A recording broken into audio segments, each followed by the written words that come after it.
I was never one for ghost stories, not till I happened upon a little village called Sleepy Hollow. Had I not seen it for myself, I would have dismissed it as a bit of superstition. But this, I shudder to think of it. A lanky fellow enters and trades by a book. As he walks, he absentmindedly whistles Yankee Doodle. My name is Diedrich Knickerbocker. The year was 1790, and as I wandered the drowsy shadows of the hollow, I encountered a man named Ichabod Crane. What's that? Here comes the new schoolmaster. Good afternoon, schoolmaster. Why, good afternoon, ladies. He was tall with long arms and hands that dangled a mile out of his sleeves. His small head had huge ears and a long nose. Will you be attending the Fantastic party tonight? Then I will. I merely need to retrieve my horse for the ride home. Well, you enjoy yourself, schoolmaster. Very good initiative here. Ichabod bows and returns to his reading listening. Wary indeed. It said the hollow is bewitched. The people are given to all kinds of marvelous superstitions, including the legend of the Headless Horseman of Sleepy Hollow.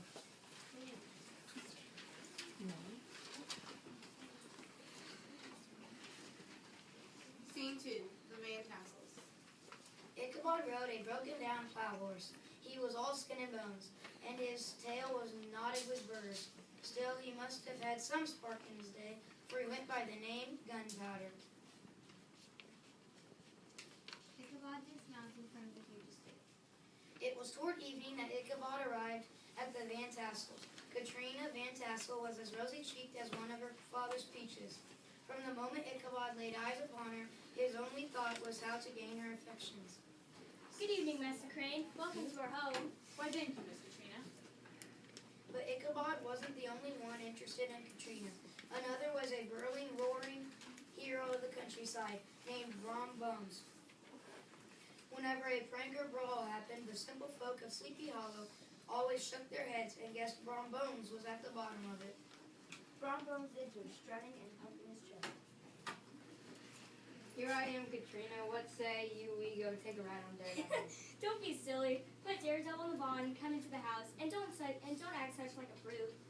Say, is that the schoolmaster's horse? What's he doing here? Come to give you singing lessons? The schoolmaster is not a guest. What fun is it to have such a gentleman in our midst? I don't know what you see in him. He's got dinner plates where his ears should be and shovels for feet. You're just jealous. Of him, why he looks like a scarecrow that escaped the cornfield. Poor Ichabod. He would have had a pleasant life if only his path and young Katrina's had not crossed.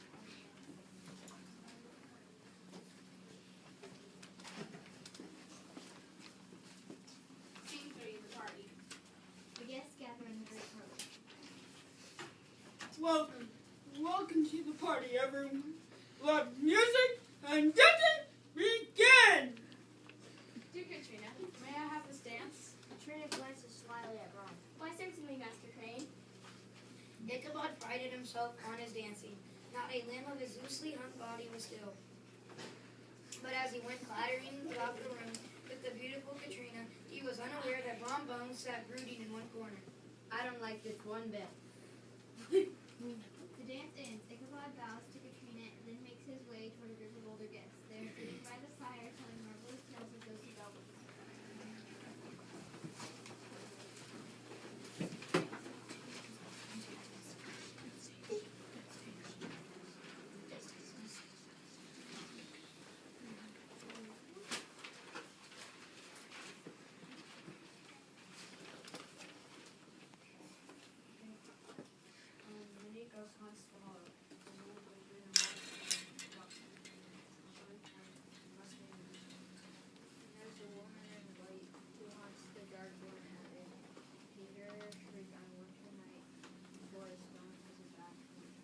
In these parts, Mr. Crane, you must take care to live a decent life. Those who don't do so run the risk of being carried away dead of night. All these tales told in those drowsy whispers with which people talk in the dark sank deep in the mind of Ichabod and in turn caught the attention of Brom. But my friends, nothing that we told you about was the Headless Horseman. The Headless Horseman. Yes, dear man. He is said to be the ghost of a soldier whose head had been carried away by a cannonball during the Revolutionary War. His ghost is often seen hurrying along in the darkness.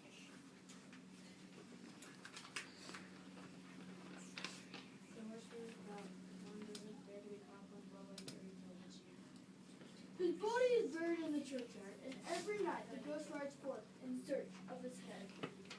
He can't rest until he finds it. He rides at such speed that the midnight blast is because he is in a hurry to get back to the churchyard before the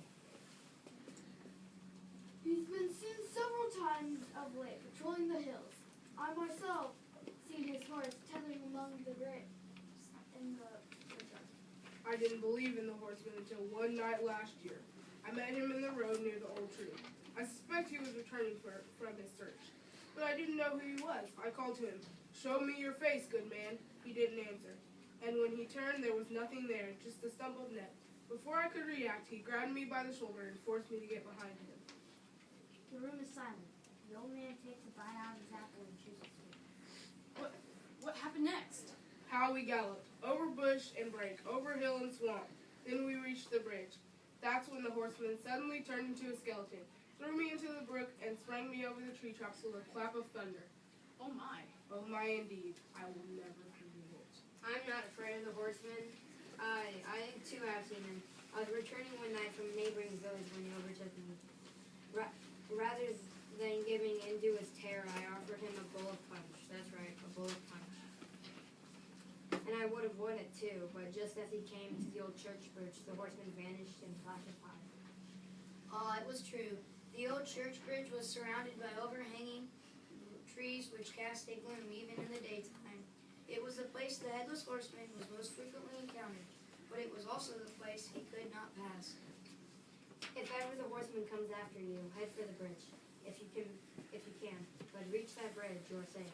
One by one the guests depart, but hoping for a moment alone with the chance to provide the last meal.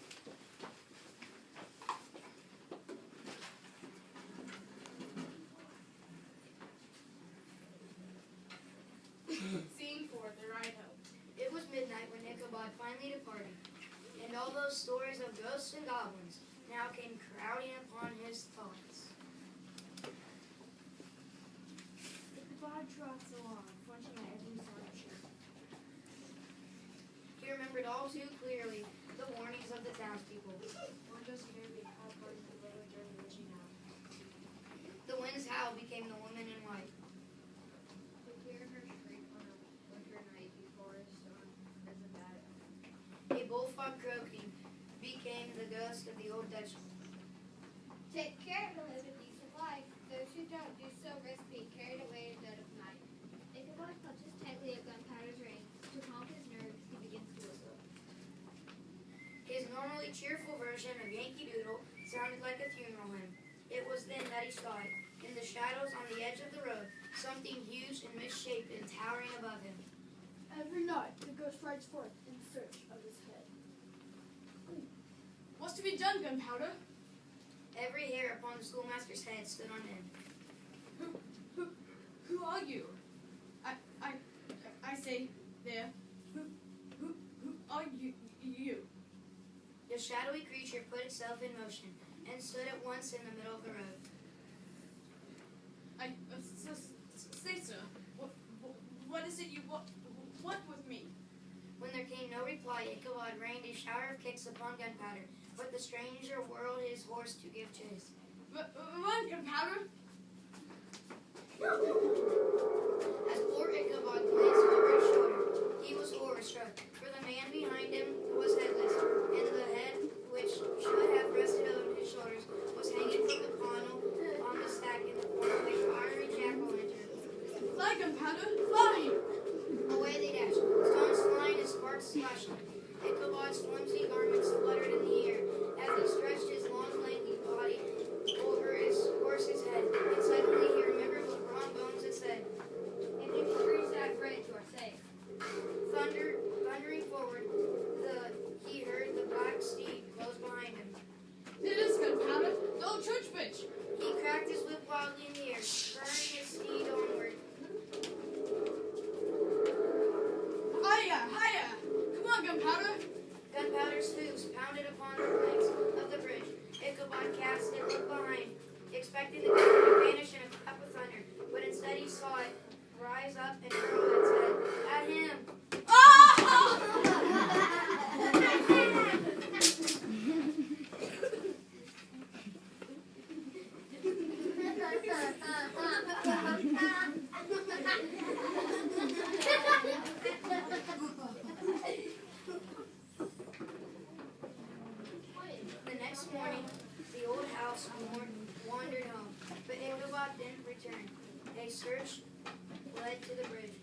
Along the bank of the brook, where the water ran dark and deep, Ichabod's hat was found, and close beside it a shattered pumpkin.